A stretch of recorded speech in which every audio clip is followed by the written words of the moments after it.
Well, hello once again, and welcome to the apartment building wealth generation system. We are now about to enter module number 5.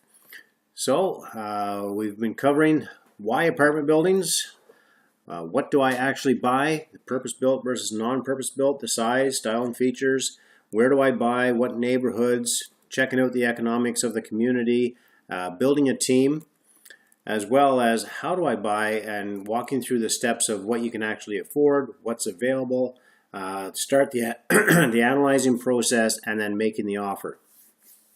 Now in this module, what we're going to do is we are going to spend a lot of time looking at one particular spreadsheet, which is the analyzer. And we're going to analyze a real deal based upon the numbers that have been provided to us initially. And then we will do the analysis based upon our best guess, what the numbers we think they should be. Then we will take a look at the analysis based upon the actual numbers after we have a deal in place. And then we will run through based upon the projected. After that, we will be in Module 6 looking at making the offer and structuring it a little bit different than the most conventional way, rather.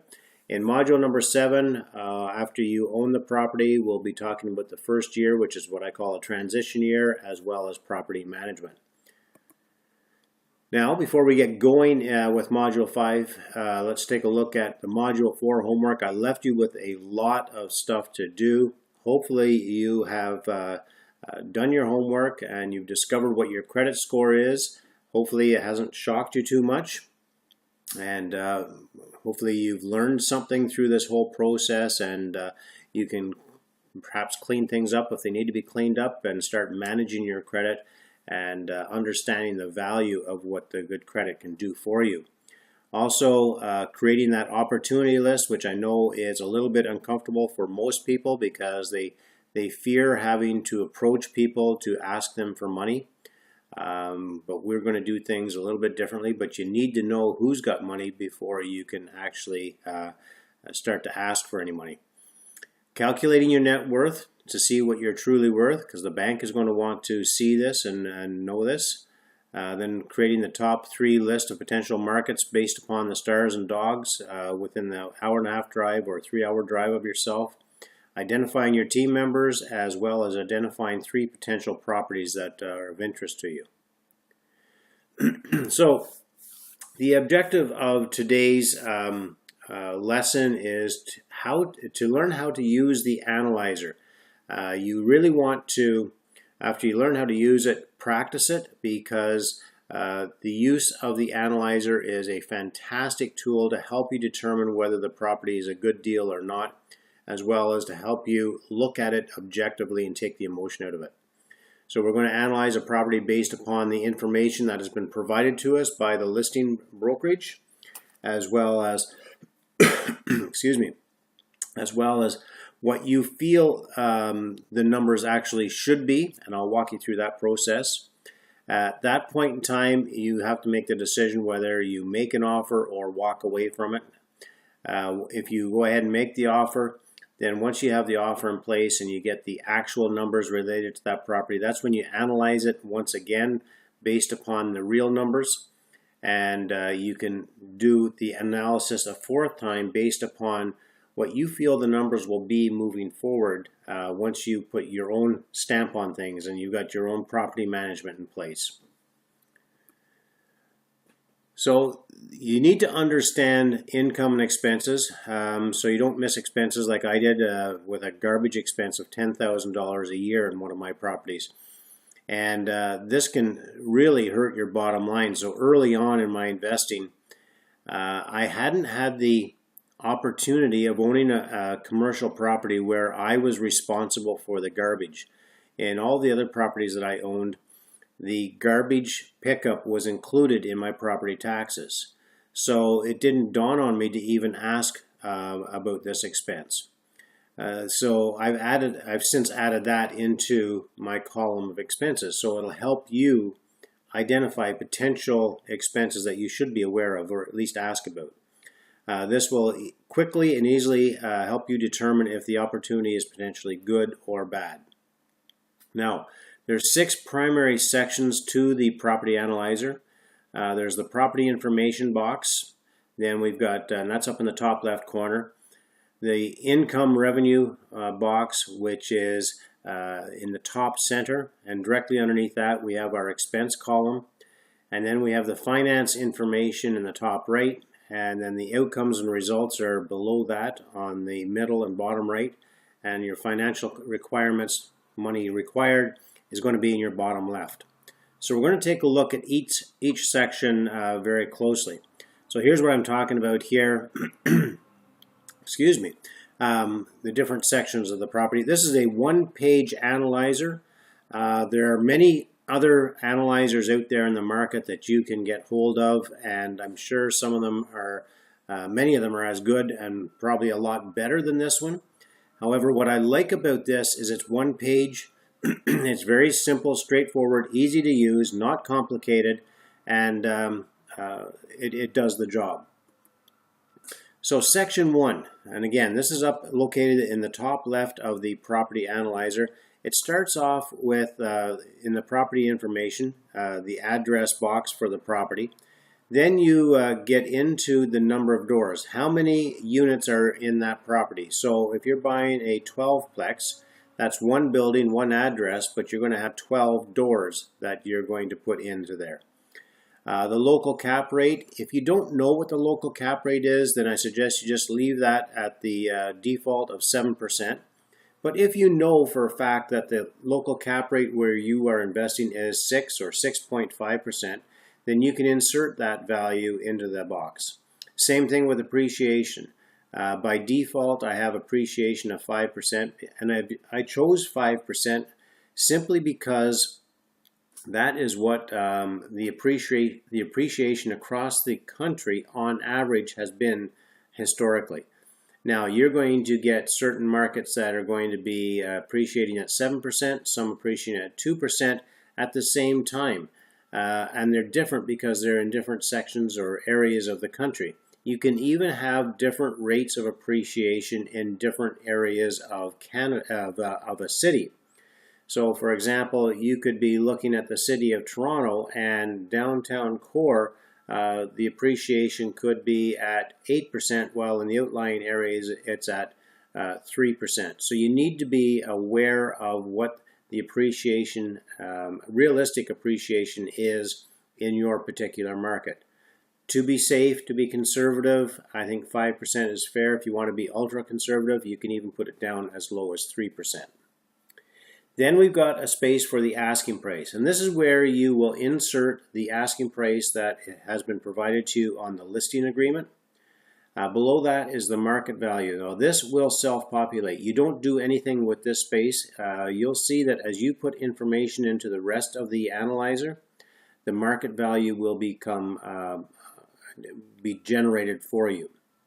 And this is what the value of the property is based upon the net operating income and the cap rate that you insert up above. The purchase price is the price that you are prepared to pay for that property. So initially, my first time through, I always put in the same as the asking price. Later on, once I've got all of the values in there, if I see the market value is considerably lower than the asking price, then I'll start to play with the purchase price to see how much I am prepared to pay for that property, and that'll become my maximum valued offered.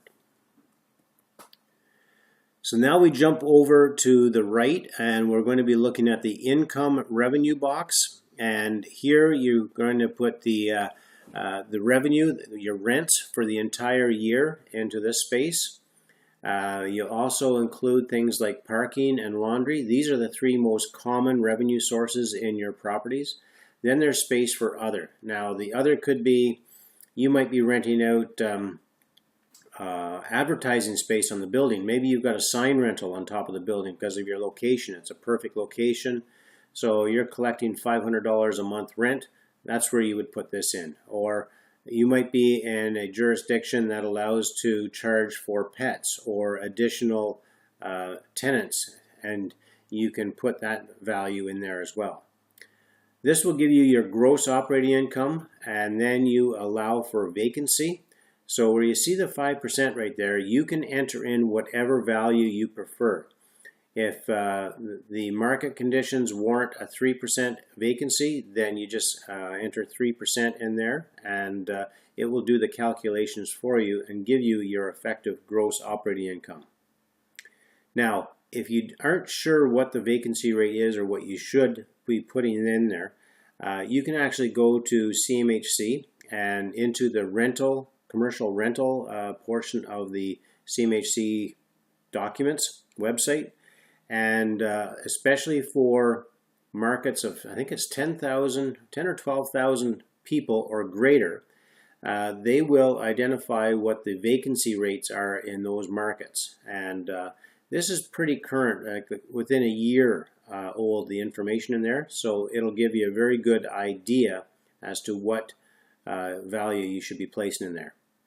That leaves you then with your effective gross operating income, which is the actual revenue to be expected for that property. Now, directly below this, you've got a very long column which is dedicated to your expenses. I start off with the first 5 or 6 are the expenses that are typically provided to you by the listing agent. So we start off with property taxes. The thing to keep in mind here is that this number, even if it's current and an actual number and it's accurate, you need to understand that the taxes go up on an annual basis. So you, if you choose, you can increase that slightly to allow for an increase in the next year. You can do the same thing with insurance and all of the other expenses as well, but taxes can potentially take the biggest jump, especially during the transaction, sale transaction. It depends on the province or state that you're purchasing in. In some jurisdictions, when a sale has taken place, the assessment for that property will take place immediately. In other areas, like here in Ontario, they reassess properties every, I think it's every 4 or 5 years. And they plan out, they give you what the assessments are going to be for the next 5 years. Even if there's a sale during that period of time, you know what your taxes are going to be. Insurance, this is an interesting one as well, because, for example, my insurance for, if I sell you one of my properties, the insurance quote you get for that property could be considerably higher than mine, or it could be considerably lower as well. It depends on your portfolio. So in my particular case, I have a lot of rental properties. They're all with one insurance provider, and as a result, I get a discount.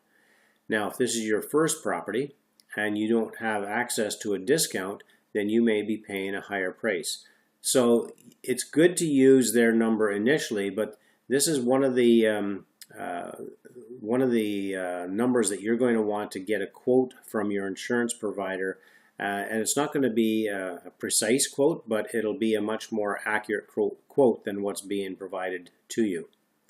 Your water and sewer, this will likely be provided, but maybe lumped in with utilities as well.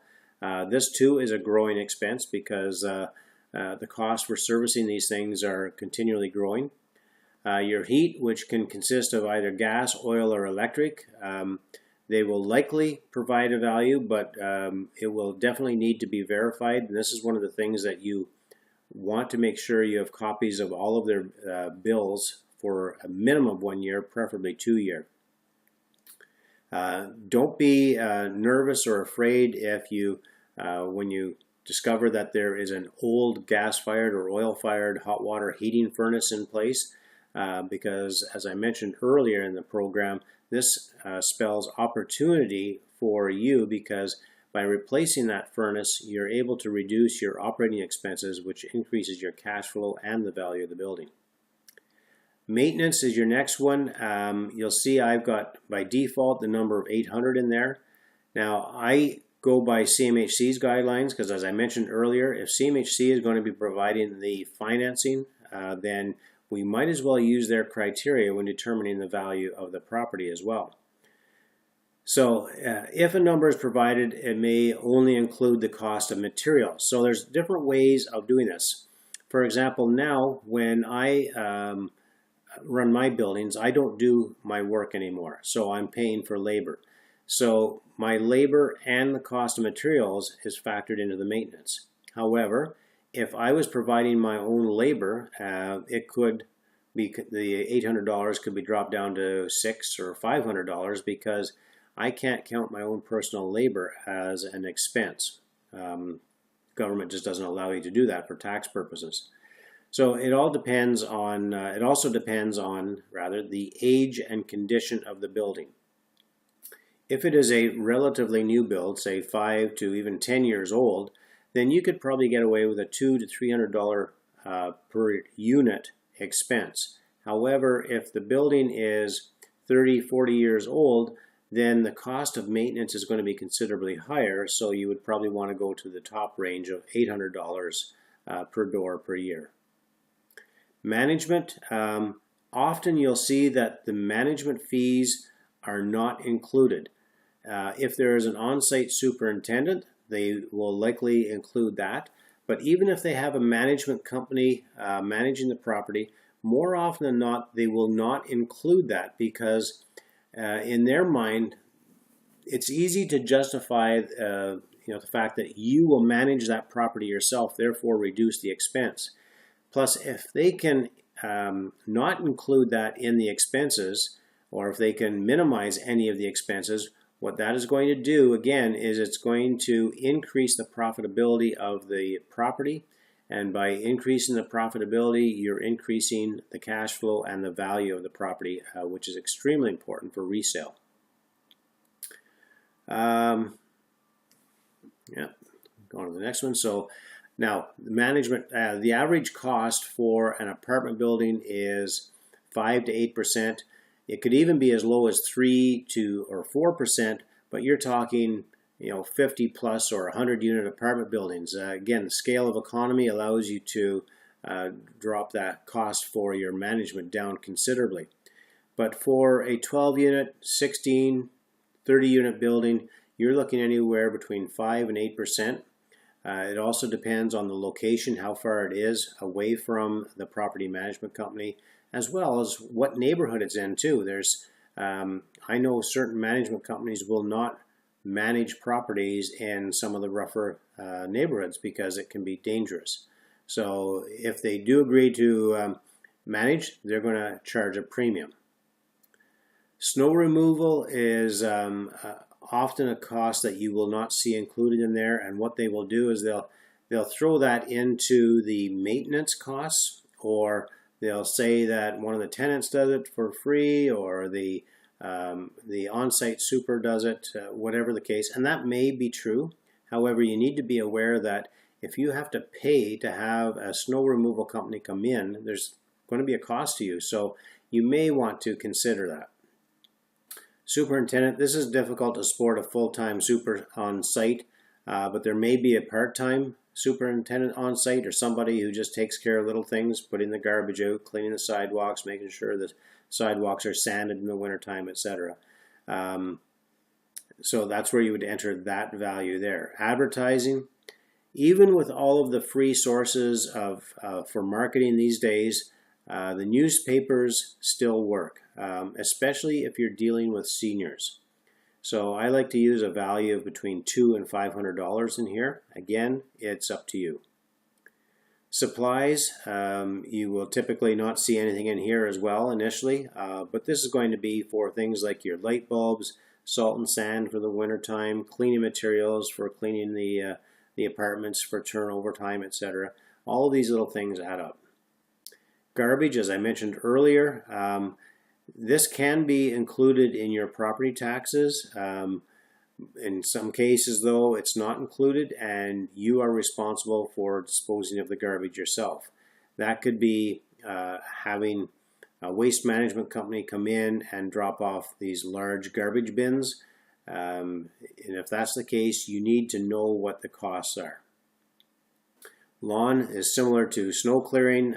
This is an expense they like to leave out and just simply say, well, the on-site superintendent cuts the grass, or I just pay a local kid 25 bucks a cut, whatever the case may be. However, you need to be aware that there is a cost to cut that grass. Licenses is thrown in here because different jurisdictions have the need for licensing. For example, in Manitoba, they started the process of all of the landlords need to be licensed and pay an annual fee. I think that they've tried this in other provinces, probably states as well. Not successfully yet. However, I don't think it's a matter of if, I think it's a matter of when this is going to happen across the board. In any event, any licenses that are related to the operation of this property, that's where you would put it in. Accounting is a cost that is hard to come up with a value because, again, it depends on the size of your portfolio. However, if this is your very first property and you have an accountant do your bookkeeping at the end of the year, by throwing all of this additional accounting onto the accountant's desk, there's going to be an additional cost for you. So this could be $500 to $1,000. Or if you have to hire a bookkeeper on a regular basis, then your $500 to $1,000 may not be enough. Legal, I'm not talking about when you buy or sell the property and the legal costs that are related to that. That's taken care of in a different section of the analyzer. What I'm speaking about here is in the event that you, actually it's not even a matter of if, it's when you have to evict a tenant or deal with a dispute with your tenants, there is a landlord-tenant tribunal sort of quasi-legal system that you have to attend and follow the rules. And again, this is very different from province to province, state to state, so you need to be aware of these processes before you get into these deals. Because, for example, there are certain states in the U.S. market that many investors just avoid like the plague because they are not investor friendly. They are what we call tenant friendly. Here in Canada, we've got the same issue. Ontario is, I believe, the worst province to be a landlord in because the rules and regulations heavily favor the tenants. But wherever you are investing, whatever province or state, you need to be aware of what the rules and regulations are. And when you go through the process of having to evict somebody, there's going to be some legal costs that you have to pay. And that's where you would budget for it here. Cleaning, this is an actual cost for having a cleaner to come in and clean the common hallways, wash the windows once a week, once a month, whatever the case may be. And again, it depends on the style of property you're looking at as well. So if you're buying a 12-unit row house of condos, then there's not going to be any cleaning with respect to that property. However, you buy a 12-unit apartment building with common hallways, there will be cleaning costs there. A pool, now this is definitely not common, and especially in the types and classes of properties we look at. It is there in the event that if you're buying a duplex, triplex, and there's a pool on site, it's there in the event you need it. Elevator, again, not so common for the types of properties we are looking for. But if you are looking at a property with an elevator, make sure you look into the age and condition of that elevator. Look at the maintenance log. Don't rely on your home inspector, building inspector to do an inspection on it. Actually pay the extra dollars and have the elevator inspected by a third-party independent elevator company. Pest control, this is something a lot of people don't budget for as well. And bed bugs have seem to have been making a bit of a comeback in the industry over the past few years. And this can be a very expensive expense once you get bed bugs into your building. Not only just the cost of removing them, but now you've got this negative stigma attached to the property as well. And you could lose good tenants, or you could lose the opportunity to attract good tenants as well. Anyhow, the actual pest control costs are real, so you may want to budget something in there. Replacements for your capital improvements, such as when the roof needs to be replaced or the boiler upgraded, windows, etc.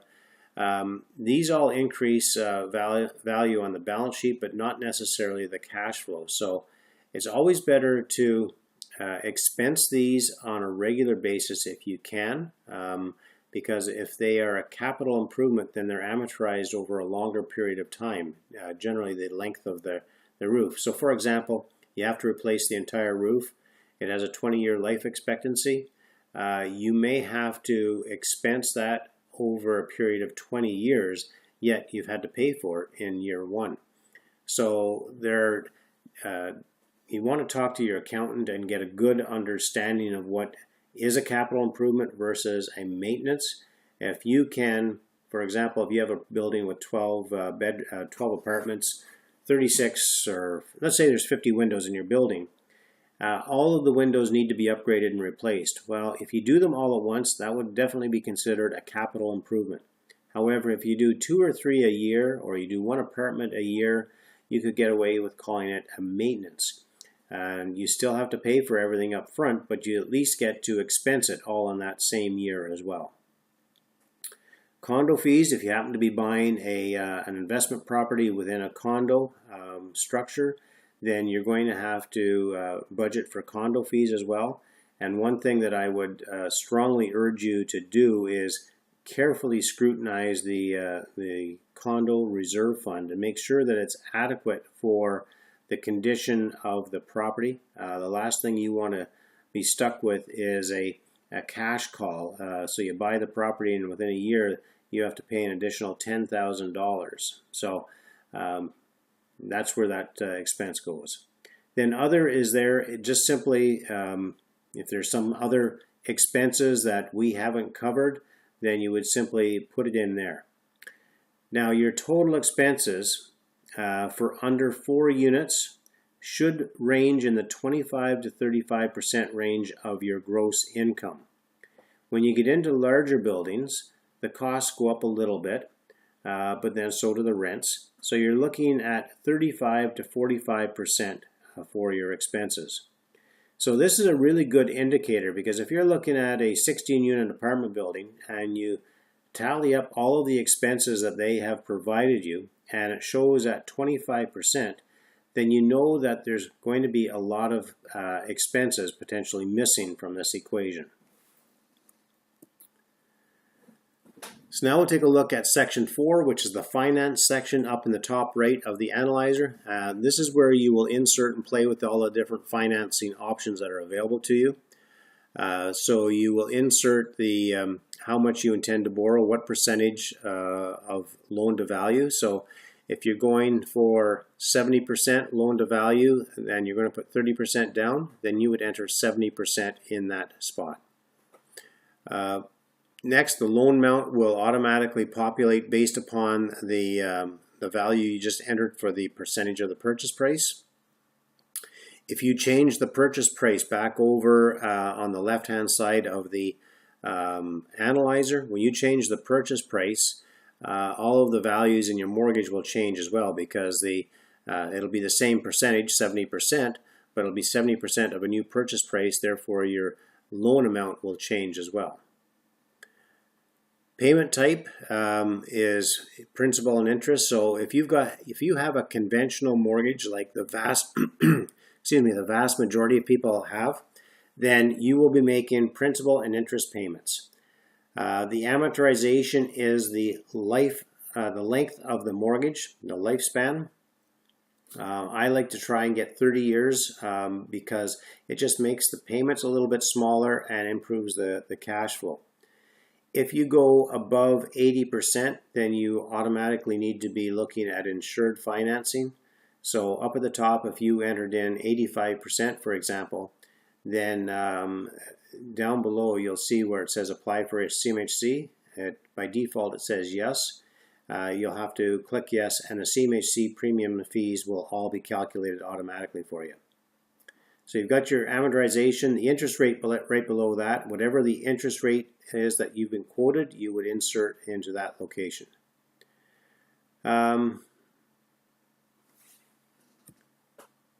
Let's see if I missed anything on that sheet. No, looks good. So then we've got 2 more columns in the financing section here. Now you could have a second mortgage in place. You could have a vendor take back where the seller agrees to lend you some money, or you could have a second mortgage from the bank, or you could have an RSP mortgage on that property that somebody is lending you. And this is where you would enter the details in this particular column. Now there is also a third column for third mortgage. It is extremely rare that you have third mortgages, but this is also where you can see the effective use of using your own cash or line of credit. So earlier in the program, I mentioned that when you use your own cash, there is a cost for using that cash, because you could be using that cash someplace else, even if it's simply sitting in the bank earning 2% interest. So as an example, let's say you have cash to put down as your investment. If you're buying this property with 70% financing, that means you have to come up with 30% of the value of that building in the form of cash. We'll assume that you have that. You would enter that value in there, and then down below where it says payment type, you'll leave it as interest only. You can change it, but right now it's set for interest only. And you would, if it's interest only, you don't need to worry about amortization. Amortization is only applicable when you have principal and interest payments. So just ignore that, and then go down to the interest rate column. And that's where you would enter the interest rate that you would typically get for that cash if you put it in the bank or in some other investment vehicle. So let's say the bank was going to pay you 2% for your $100,000. You would enter 2% there. There's no other information you would need. It would calculate the monthly payment. So if the property still cash flows after you take into consideration the use of your cash or your line of credit, whatever the case may be, then it's a good deal. If the property does not cash flow after taking into consideration the use of your money, then you need to ask yourself, is this really worth buying or not? Now, if you're going to share this analyzer with your financial lender, what I would suggest is that you just use the mortgage one column and leave the other two empty. Section 5 is below the financing, and these are the outcomes or the results of all of the values you've put in. So the cash flow summary shows the if you had zero debt on that property, then your cash flow would equal your net operating income. And your net operating income is your all of your gross rents less all of the related expenses to that property. Now, with debt service, your NOI must be greater than your debt service, or else you'll be cash flow negative. So once you put in the mortgage details, like from the previous slide, then that annual debt service calculation will automatically populate in here, and that'll give you your cash flow. Below that, then, we have a key indicator box, and this is simply to use as a guideline and a target. So the targets are my targets, and they're just for guidelines. You can create your own targets, whatever works for you. So for example, the cost per door. A realistic value in today's market would be $60,000 to $70,000, but it depends on the market and the rents. So my goal is to get below $50,000. Can I do that? In some markets I can. If I were able to get it below $50,000, that red indicator button would show up as a green button. The GRM, I prefer to have below 7 because I know that at 7 or lower, the property will likely cash flow. Between 7 and 10, it may cash flow, and above 10, it's likely not to cash flow. So again, it will do the calculation for me automatically.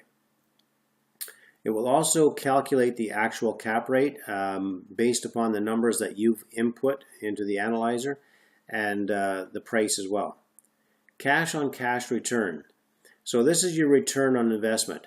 So if you put in $100,000 for the down payment of this property, and it generates $5,000 profit, then you now have a 5% return on your cash on cash. The cash you invested yields 5% return on the cash that you are receiving on an annual basis. Now there's more profit centers than just cash though. There's also the principal pay down. So every month when you make your mortgage payment, you're also reducing the amount of principal. That goes to your bottom line as a return as well. Then you've also got an appreciation. So even if you do nothing but maintain the property, the likelihood is that your property is going to increase in value a little bit each year. Now by default, I used the 5%, and that we can change up in the top left corner, remember. If you feel that 5% is too low, you simply change it to 7, 8, whatever it needs to be, or if it's too high, you change it lower as well.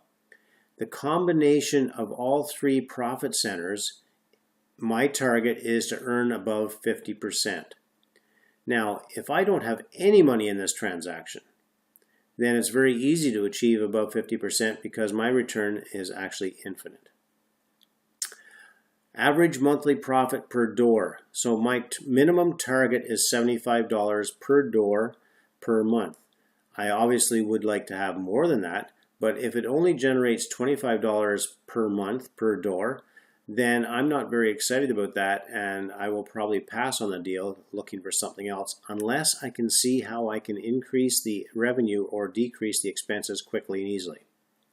The debt coverage ratio I covered earlier as well, and this is where it shows that our goal is 1.2%. So it will automatically calculate that value for you based upon the revenue and the net operating income, as well as the debt service up above. So 1.2 is what you're looking for.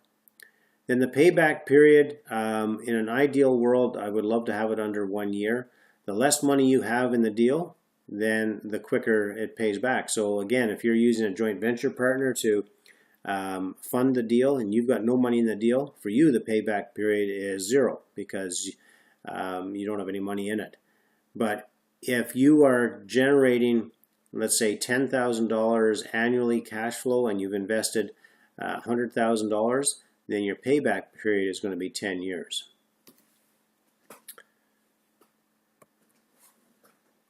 Got ahead of myself there a little bit, sorry about that. So that's your debt coverage ratio and your payback. Now below that, this is a box that is, again, it's very, very high level. Do not use this for your income tax purposes. It simply gives you a ballpark idea of what to expect. So it's going to take the cash flow as calculated up above. It's going to calculate the principal pay down over the course of the year as well. If you decide to take advantage of the depreciation, which means you can take up to 4% of the value of the property that you paid for, less the cost of the land, and you can take 4% of that value and insert it there to decrease your taxable income. Same thing with CMHC expenses or any other financing expenses related to the debt. If you have a finance expense, you can insert it there as well. What you have left over is the taxable income. You can then say, okay, well, based upon this, I've got taxable income this year of $3,000. I'm in the 35 percentile for paying taxes. That means I'm going to lose a third of this to taxes. I'm going to have to pay about $1,000 in taxes. Again, though, I can't stress enough, this is just a guideline to help, you can play with it to help give you an idea. All right, section 6, which is in the bottom left corner, this is the purchase cost. It's the one-time cost when you're buying the property. You may or may not have to pay for an appraisal. If you're using insured funding, then the cost of the appraisal will be included in all the insurance fees and premiums that you're paying. Otherwise, you may need to call an appraiser and ask for a quote. Recently, I had an 11-unit building appraised, and that appraisal cost me $1,800. I just had my 21-unit building appraised. That one cost me $2,100. So that'll give you an idea as to how much an appraisal costs for the commercial residential. Legal fees can be all over the map as well. So this is something you'll want to talk to your lawyer. They'll hesitate about giving you a number because they're afraid that you're going to hold them to it. But simply call your lawyer and say, I'm looking at this 12-unit apartment building and I need to come up with a value for legal fees to budget. What would be a good value? Now, I would suggest that, well, for a single-family house where I live, typically it's between $1,400 and $2,000. when you're looking at a 4-unit building, there's definitely more work involved for your lawyers, so that value is going to jump up probably between $2,500 $3,000.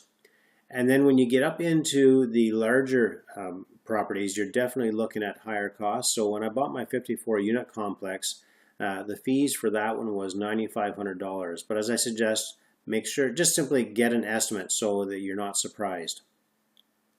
Inspection costs as well. When you're looking at single-family houses, you're looking at $350 to $450. If you're looking at a 4-unit, it could be discounted slightly, but you're likely looking in the $1,200 to $2,000. For myself, I had a 21-unit building inspected. That cost me $3,200 to have that inspected, and that was a high-level inspection. So she was an engineer that did the inspection, but she didn't have to do any additional work for that. Now, along with inspections, there could also be environmental inspections. There could be your elevator inspection. There could be other inspections that you need to throw in there as well. Again, what you need to do there is call for an estimate. Land transfer tax, this is different all across our beautiful country. So it depends what jurisdiction you are purchasing your property in. By default, it's set for Ontario, but it's all you have to do is click on this analyzer has actually just recently been updated, and you can click on there's a button and download which province or which state. Actually, there's 2 different analyzers that you have access to. One is for Canada and one's for US. There's only 2 differences between the 2 analyzers. The first difference is how the mortgage and the debt service is calculated. It's slightly different between the 2 countries, very, very slightly though. The second difference is in the land transfer tax. The Canadian version has the provinces, and then obviously the US version's got all of the states. So you just select the state or the province that is applicable, and the land transfer tax will be calculated automatically. You also need to be aware that there's going to be certain jurisdictions that will have 2 land transfer tax. So here in Canada, in the city of Toronto, they have the provincial land transfer tax, and then they have a city land transfer tax. And I'm afraid that this is going to become more normal as we move forward. Then there's a space for repairs and improvements. If you know that the building is going to require $10,000, $15,000, $20,000 worth of immediate repairs, the moment you buy this property, you're going to have to change out the furnace, for example. So you may want to put $15,000 into that. That gives you your total purchase costs. Now we have space there for a seller rebate as well, which if you're going to be sharing this analyzer with your bank, I would leave that blank. Anything you share with your bank, try and keep it as simple and clean as possible. So your cash requirements are going to be calculated for you. You're going to have your down payment, which if we're using the 70% loan to value, that's going to be 30% of the purchase price. That'll be your down payment. There's the total of the purchase cost, which includes all the appraisal, the legal fees, inspections that we just talked about.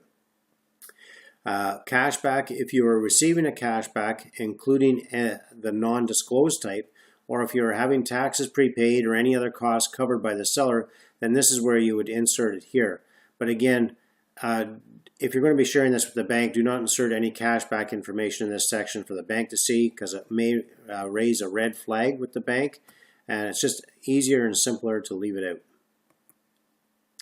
So now that is the analyzer. Now what I'm going to do is share some a listing and provide you with some information so that you can start to practice using the analyzer. This is an actual listing that was for sale. This is several years ago now, but date and time doesn't really matter. This was located, a good friend of mine who's a student as well was looking at purchasing this, and this was the process we went through. He contacted the listing agent, and this was the MLS sheet that was sent over to him, which included a few pictures and a general description of the property. but it didn't give a whole lot of numbers. So here's some pictures of the property. It was actually in pretty good shape. There were some issues I identified right off the get-go. For example, the white part is a stucco over wood siding, and in some areas the stucco, you could see that there was water damage in behind it, and the stucco was starting to bulge out, which means it would have to be repaired. Plus there was water getting in behind it, so you have to figure out where and how is that water getting into it. A lot of the units had been updated. It had hot water. I think it had hot water, baseboard heating. It had the common laundry.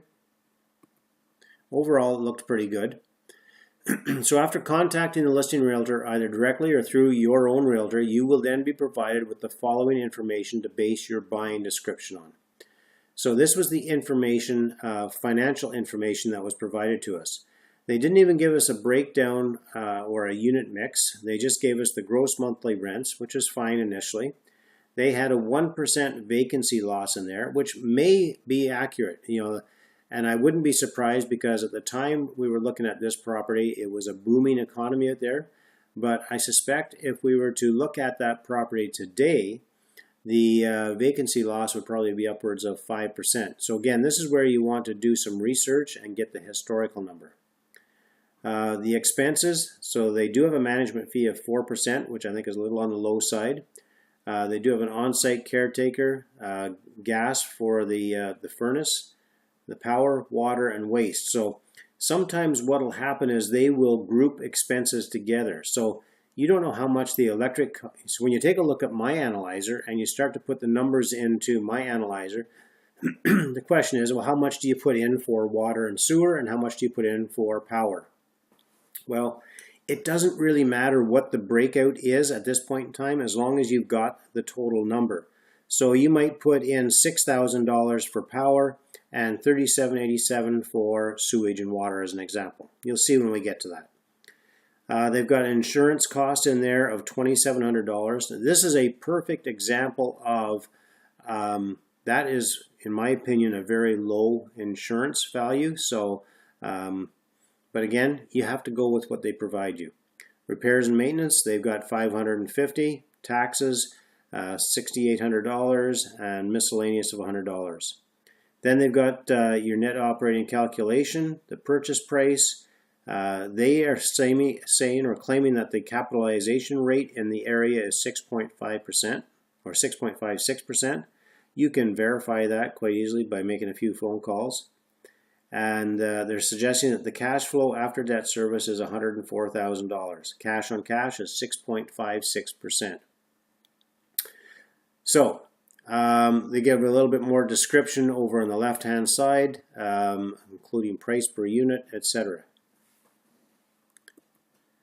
So what I've done is I've summarized the information into an Excel spreadsheet.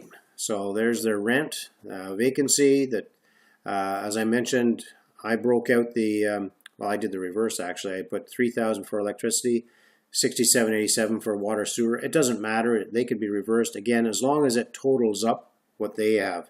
So I created this Excel spreadsheet based on the numbers that they provided. Insert that into the property analyzer, and as you can see, at a 6.6% cap rate with the income and expenses that they provided, the market value comes up to $1,587,774. So that's how they come up with their asking price of $1.588 million. So this is your first analysis based upon the numbers that they were provided. So why would you do that? Well, you want to verify that the asking price and the market value are the same based upon the numbers they provided, because it's amazing how many times the agents will make mistakes in delivering the information and the values, or just in simply calculating it. So you're basically verifying their calculations. All right. Now, here's a couple red flags. The total expenses are only 28% of the actual effective income. And I said for a property like this, they could be 40-45%. So here's the red flags that I identified. The first red flag was the low vacancy rate of only 1%. If you estimate that to be 5%, that's a significant difference, $5,000 difference right there. Property taxes will automatically go up. Insurance, I left insurance the same, but that's something that you can verify. I believe the insurance should be considerably higher than that, given what I have to pay for insurance. The water and sewer and the electricity, can't really argue that at this point in time. The heat and gas is a big one though. And if this is your first foray into investing, you may not pick up on this, and it's understandable because you don't have the experience yet. But in my case, I know that my 12-unit apartment building costs me approximately $7,500 to heat, and that's with a high-efficiency, brand new high-efficiency gas-fired furnace.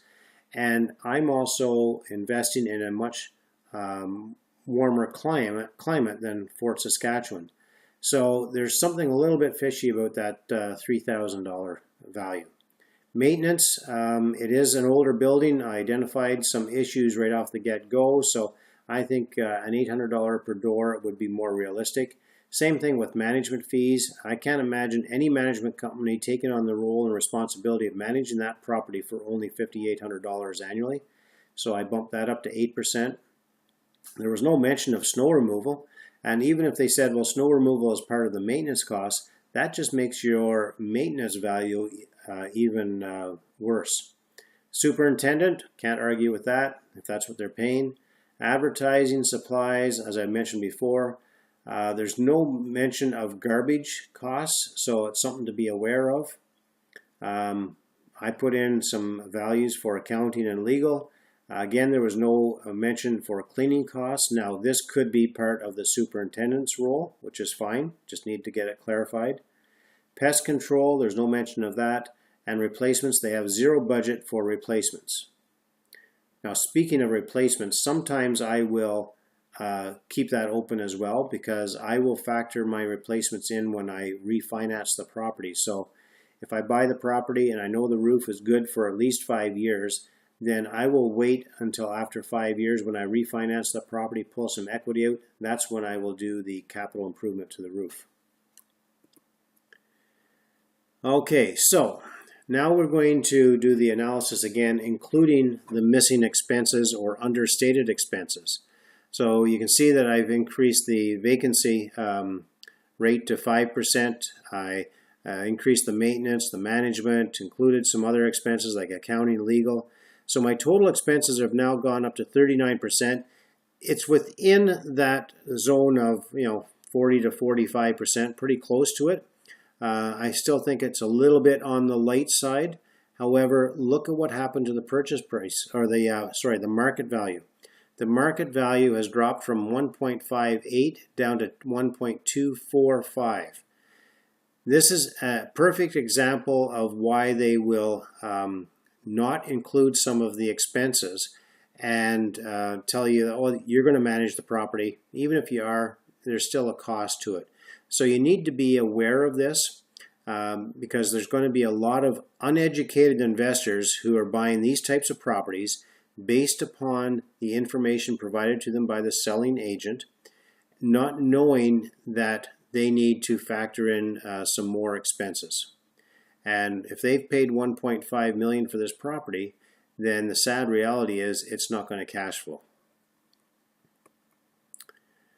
So our average monthly profit now is only $129 per month. So just do a quick review here. The property taxes have gone up to $9,500. The heat and gas I put up to $9,000. That's a $7,500 difference. You take a look at the difference in the increased value from assessed value of $942 up to purchase price. That's a 50% increase. Again, with just to reiterate, my 11-unit building with the old furnace had a heating bill of $12,500. Bumped that up with a new high-efficiency furnace. My heating bill was $8,000, so no way this can be $31,600. So you see the net operating income drop significantly when you start to update these expenses into more realistic numbers. So now I've actually, during the due diligence, once we got the real numbers, the actual costs that they were incurring over the past couple of years, the value dropped even further down to $1.175 million. That's a significant change. So if you are able, if you take a look at the down at the bottom here, if you have a cap rate of 6.56% based upon their net operating income of $104,000, then the valuation is, the math is correct. The valuation is 1.588. You've got a very happy seller.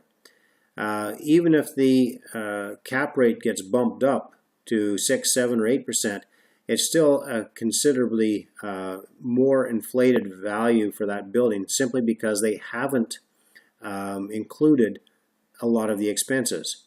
When you do your likely calculation, what the values are likely to be, you'll see that the value, the net operating income drops significantly, and at that same 6.56 cap rate, the value drops to 1.252, but when you look at a more realistic 7% cap rate, it's at 1.174.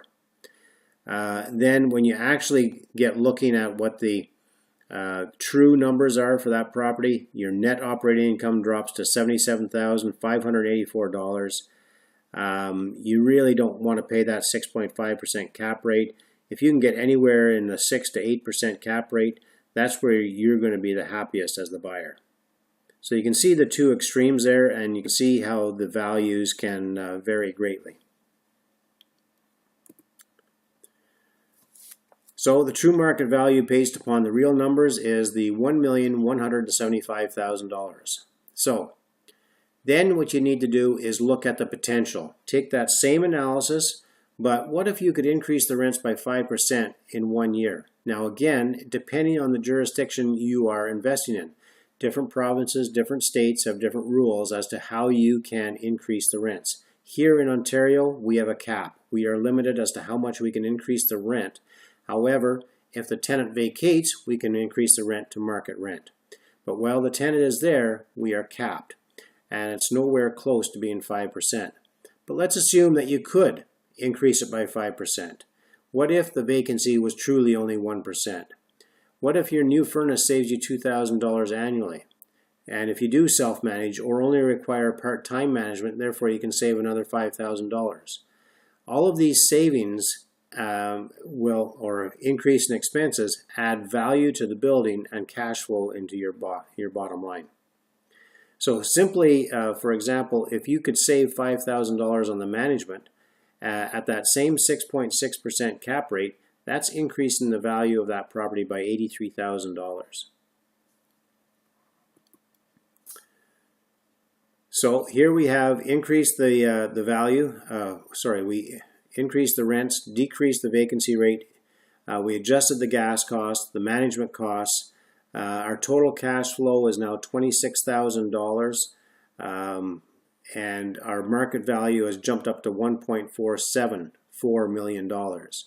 So obviously, if they're asking $1.588, you don't want to be paying that, because even with these changes and modifications to managing the building better, it's still only worth $1.47. So in reality, you need to be able to purchase this property down around 1.1, 1.2 at the very most in order to make sense. So show in real time how altering the income, expenses, finance terms, cap rate can alter the market value as well. So it's a really neat program, because you can play around. You can have all the numbers in there and just change one number. You can change the rental income and see how changing the rental income by $5,000, increasing it by $5,000, increases the value. It'll show you in real time. You can put it back to the original income and decrease some of your expenses by managing it yourself, for example. See what that does to the income. You can change the actual cap rate and see what that does to the income. So it's a great analyzer to learn all the different effects of these changes. So In summary here, the analyzer is simply a tool to help make a decision, not to actually make the decision for you. Never, ever, ever should you rely 100% on the numbers that the analyzer spits out to determine whether you're going to buy that building or not. You always have to do your full diligence on this. Make sure the numbers are real. Get yourself familiar with this analyzer inside and out, so that if all of a sudden it's spitting out a number that just looks too good to be true, go back and take a look, because remember, garbage in, garbage out, right? If you happen to make a mistake with one of the numbers by adding or leaving out a decimal, then that can make a big difference to your bottom line. You could make the mistake of buying the property thinking that it's going to generate this tremendous cash flow, only to realize that it's going to be negative cash flow. It allows you to move forward based upon what you know at the time.